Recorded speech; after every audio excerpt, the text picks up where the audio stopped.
আকাশবাণী আগরতলা স্থানীয় সংবাদ পড়ছি ইতিকণা মুখোপাধ্যায়। এখনকার বিশেষ বিশেষ খবর হলো, লোকসভায় পেশ হলো public examinations prevention of unfair means সংশোধনী বিল।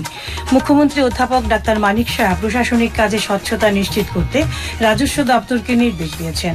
জাতীয় মহিলা কমিশনের চেয়ারপারসন। প্রত্যেক শ্রোতা বন্ধুদের কাছে আমাদের অনুরোধ থাকবে, আপনারা যদি আমাদের ইউটিউব চ্যানেলকে এখনও সাবস্ক্রাইব না করে থাকেন, এখনই সাবস্ক্রাইব করুন। কারণ কেন আমরা আপনাদের জন্য নিয়ে আসছি প্রত্যেক দিনের আকাশবাণী আগরতলা বাংলা সংবাদ, এবং সেই সংবাদটি পাওয়ার জন্য আপনারা এখনই আমাদের ইউটিউব চ্যানেলকে সাবস্ক্রাইব করুন। 3 দিনের রাজ্য সফরে আসছেন। কমনওয়েলথ গেমসে সোনা জিতে রেকর্ড করলেন মীরাবাই চানু। এবারে বিস্তারিত সংবাদ। কর্মী জন অভিযোগ এবং পেনশন বিষয়ক প্রতিমন্ত্রী ডক্টর জিতেন্দ্র সিং আজ লোকসভায় public examinations prevention of unfair means সংশোধনী বিল 2026 পেশ করেন।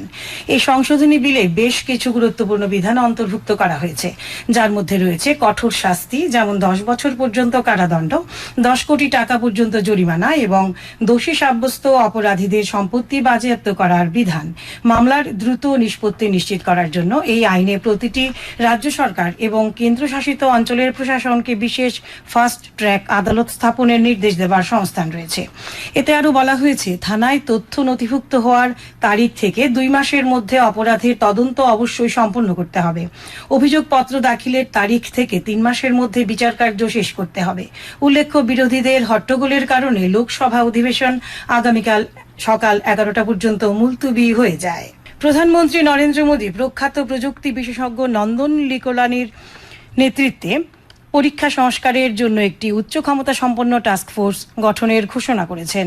একটি ভিডিও বার্তায় শ্রী মোদী বলেছেন, এই টাস্ক ফোর্স পরীক্ষা ব্যবস্থা শক্তিশালী করার উপর মনোযোগ দেবে এবং এর সুপারিশের ভিত্তিতে ভবিষ্যতের পরীক্ষার বিশ্বাসযোগ্যতা নিশ্চিত করতে যত তাড়াতাড়ি সম্ভব প্রয়োজনীয় পদক্ষেপ নেওয়া হবে।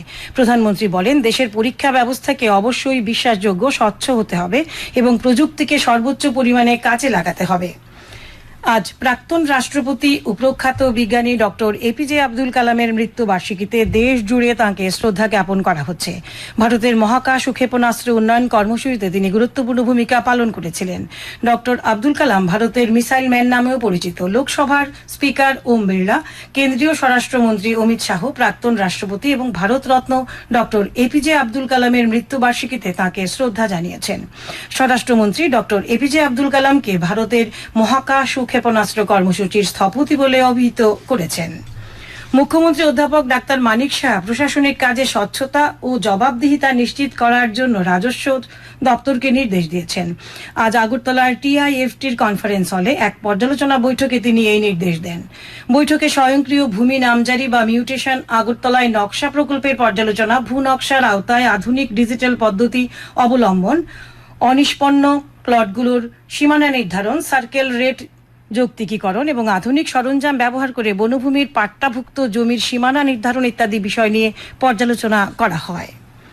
জাতীয় নিরাপত্তা এবং গুরুত্বপূর্ণ পরিকাঠামোর সুরক্ষা আরও শক্তিশালী করতে ভারতীয় সেনাবাহিনীর স্পেয়ার কোর আজ থেকে আগরতলার মহারাজা বীর বিক্রম বিমানবন্দরে কর্মরত সিআইএসএফ জওয়ানদের জন্য 2 সপ্তাহের বিশেষ প্রশিক্ষণ কর্মসূচি শুরু করেছে। এই প্রশিক্ষণে ভারতীয় সেনাবাহিনীর অভিজ্ঞ প্রশিক্ষকরা সিআইএসএফ জওয়ানদের আধুনিক নিরাপত্তা ব্যবস্থার উপর প্রশিক্ষণ দেবেন। খোয়াই জেলার উন্নয়নমূলক কাজকর্ম নিয়ে আজ জেলাশাসক কার্যালয়ে এক পর্যালোচনা বৈঠক অনুষ্ঠিত হয়। পৌরোহিত্য করেন সমাজ কল্যাণ ও সমাজ শিক্ষামন্ত্রী টিঙ্কু রায়। এই বৈঠকে ভিবিজি রামজি প্রকল্প সহ বিভিন্ন প্রকল্পের বাস্তবায়নের অগ্রগতি নিয়ে আলোচনা হয়। উপস্থিত ছিলেন বিধানসভার মুখ্য সচেতক কল্যাণী রায়, বিধায়ক পিনাকি দাস চৌধুরী, রঞ্জিত দেববর্মা, জেলা পরিষদের সভাধিনেত্রী অপর্ণা সিংহ রায়, খোয়াই জেলার জেলাশাসক রজত পান্থ প্রমুখ। এ খবর শুনছেন আকাশবাণী আগরতলা কেন্দ্র থেকে। আকাশবাণীর সংবাদের আপডেট পেতে লগ ইন করুন www.newsonair.com এবং নিউজ অন এআইআর অ্যাপ এবং টুইটার ও ফেসবুক প্ল্যাটফর্মে এআইআর নিউজ অ্যালার্টসে। ইউটিউবে লক্ষ্য করুন নিউজ অন এআইআর অফিসিয়ালি। এছাড়াও আকাশবাণী আগরতলার সংবাদ আপডেট পেতে দেখুন টুইটার বা এক্স হ্যান্ডেলে আকাশবাণী নিউজ আগরতলা, ফেসবুকে এআইআর নিউজ আগরতলা এবং ইউটিউবে আকাশবাণী নিউজ আগরতলা। জাতীয় মহিলা কমিশনের চেয়ারপারসন বিজয়া কিশোর রাহাতকার আগামীকাল 3 দিনের রাজ্য সফরে আসছেন। রাজ্য মহিলা কমিশনের চেয়ারপারসন ঝর্ণা দেববর্মা জানিয়েছেন, এই সফরে তিনি নারী ও শিশু কল্যাণ সংক্রান্ত একাধিক কর্মসূচিতে অংশ নেবেন। আগামী 29 জুলাই গোমতী জেলার উদয়পুরের রাজর্ষি হলে বাল্যবিবাহ ও এর সামাজিক প্রভাব নিয়ে এক সচেতনতামূলক অনুষ্ঠানে যোগ দেবেন শ্রীমতী রাহাতকার। পরদিন 30 জুলাই তিনি আগরতলার মিলন চক্রে নারীদের হয়রানি রোধে আয়োজিত একটি সচেতনতামূলক কর্মসূচিতে অংশ নেবেন। দুটি অনুষ্ঠানে উপস্থিত থাকবেন সমাজ কল্যাণ ও সমাজ শিক্ষামন্ত্রী টিঙ্কু রায়। সাংসদ রাজীব ভট্টাচার্য আজ নতুন দিল্লিতে কেন্দ্রীয় স্বরাষ্ট্রমন্ত্রী অমিত শাহের সঙ্গে সৌজন্যমূলক সাক্ষাৎকারে মিলিত হন। সাক্ষাৎকালে উভয়ের মধ্যে রাজ্যের বিভিন্ন উন্নয়নমূলক কর্মসূচি নিয়ে আলোচনা হয়। সাংসদ শ্রী ভট্টাচার্য জানান, কেন্দ্রীয় স্বরাষ্ট্রমন্ত্রী রাজ্যের উন্নয়নে সম্ভাব্য সব ধরনের সহায়তার আশ্বাস দিয়েছেন। বিরোধী দলনেতা জিতেন্দ্র চৌধুরী আজ লোকভবনে রাজ্যপাল ইন্দ্রসেনা রেড্ডি নাল্লুর সঙ্গে সাক্ষাৎ করেন। তাছাড়া প্রাক্তন মুখ্যমন্ত্রী মানিক সরকারের নেতৃত্বে সিপিআইএম এর 5 সদস্যের এক প্রতিনিধি দলও আজ রাজ্যপাল শ্রী নাল্লুর সঙ্গে সাক্ষাৎ করেন। সাক্ষাৎকালে তারা রাজ্য পুলিশের মহানির্দেশক প্রয়াত অনুরাগের অস্বাভাবিক মৃত্যুর ঘটনা হাইকোর্টের একজন কর্মরত বিচারপতির নেতৃত্বে কমিটি গঠন করে তদন্তের জন্য রাজ্যপালের হস্তক্ষেপ দাবি করেন। এই দাবির সপক্ষে সিপিআইএম প্রতিনিধি দলের পক্ষ থেকে রাজ্যপালের কাছে একটি স্মারকলিপি পেশ করা হয়। সিপিআইএম এর প্রতিনিধি দলে অন্যান্যদের মধ্যে ছিলেন নরেশ জমাতিয়া, শঙ্কর প্রসাদ দত্ত, রমা দাস ও কৃষ্ণা রক্ষিত। সমবায় ব্যবস্থাকে আরও শক্তিশালী ও জনমুখী করতে সরকার একাধিক পদক্ষেপ গ্রহণ করেছে বলে জানিয়েছেন সমবায় মন্ত্রী শুক্লাচরণ নোয়াতিয়া। আজ শান্তিরবাজারের মুকুট অডিটোরিয়ামে পূর্ব বগাফা প্রাথমিক কৃষি সমবায় সমিতি লিমিটেডের বার্ষিক সাধারণ সভায় তিনি একথা উল্লেখ করেন। উপস্থিত ছিলেন শান্তিরবাজার পুর পরিষদের চেয়ারপারসন স্বপ্না মজুমদার বৈদ্য, বগাফা পঞ্চায়েত সমিতির chairperson Krishna Reang. Glasgow Commonwealth গেমসে মহিলাদের 48 কেজি বিভাগে মোট 190 কেজি ভার উত্তোলন করে ভারতের হয়ে প্রথম স্বর্ণপদক জয় করেছেন তারকা ভারোত্তোলক মীরাবাই চানু, যা 2018 ও 2022 সালের পর তাকে টানা তৃতীয় কমনওয়েলথ সোনা জয়ের অনন্য গৌরব এনে দিয়েছে। পাশাপাশি পুরুষদের 65 কেজি ভারোত্তোলন বিভাগে মোট 286 কেজি ওজন তুলে রূপার পদক জয় করেছেন রাজা মুথুপান্দি। চানু ও মুথুপান্দির এই সাফল্যে রাষ্ট্রপতি দ্রৌপদী মুর্মু, উপরাষ্ট্রপতি সিপি রাধাকৃষ্ণন এবং প্রধানমন্ত্রী নরেন্দ্র মোদী অভিনন্দন জানিয়েছেন। তাদের এই জয়ে 1টি সোনা, 2টি রূপো এবং 1টি ব্রোঞ্জ সহ বর্তমানে ভারতের মোট পদক সংখ্যা দাঁড়িয়েছে 4-এ। যুব বিষয়ক ও ক্রীড়া দপ্তরের উদ্যোগে কৈলাসহরের দেউরাছড়া এডিসি ভিলেজের বেলকুমবাড়ি সিনথেটিক ফুটবল মাঠে আজ ঊনকোটি জেলা ভিত্তিক সুব্রত মুখার্জি কাপ অনূর্ধ্ব 15 এবং অনূর্ধ্ব 17 বিভাগের ফুটবল প্রতিযোগিতা অনুষ্ঠিত হয়। উদ্বোধন করেন ঊনকোটি জেলা পরিষদের সভাধিপতি অমলেন্দু দাস। প্রতিযোগিতায় মোট 6টি দল অংশ নেয়।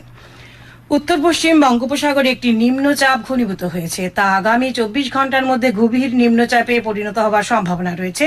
এর প্রভাবে ত্রিপুরা সহ উত্তর পূর্বাঞ্চলের বিভিন্ন রাজ্যের কিছু স্থানে আগামী 2রা আগস্ট পর্যন্ত ভারী বৃষ্টিপাতের সম্ভাবনা রয়েছে। এদিকে আগরতলা আবহাওয়া দপ্তরের পক্ষ থেকে জানানো হয়েছে, আগামী 24 ঘন্টায় রাজ্যের সবকটি জেলায় বজ্রবিদ্যুৎ সহ বৃষ্টিপাতের সম্ভাবনা রয়েছে। আগামীকাল দিনের সর্বোচ্চ তাপমাত্রা 35 ডিগ্রি সেলসিয়াস এবং সর্বনিম্ন 27 ডিগ্রি সেলসিয়াসের কাছাকাছি থাকতে পারে। আজ দিনের সর্বোচ্চ তাপমাত্রা ছিল 34.4 ডিগ্রি সেলসিয়াস এবং সর্বনিম্ন 25.6 ডিগ্রি সেলসিয়াস। শেষ করার আগে খবরের বিশেষ অংশগুলো আরো একবার। লোকসভায় পেশ হল public examinations prevention of unfair means সংশোধনী বিল।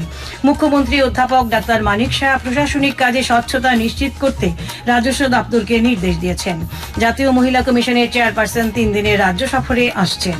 কমনওয়েলথ গেমসে সোনা জিতে রেকর্ড করলেন মীরাবাই চানু। স্থানীয় সংবাদ আজকের মতো এখানেই শেষ হলো।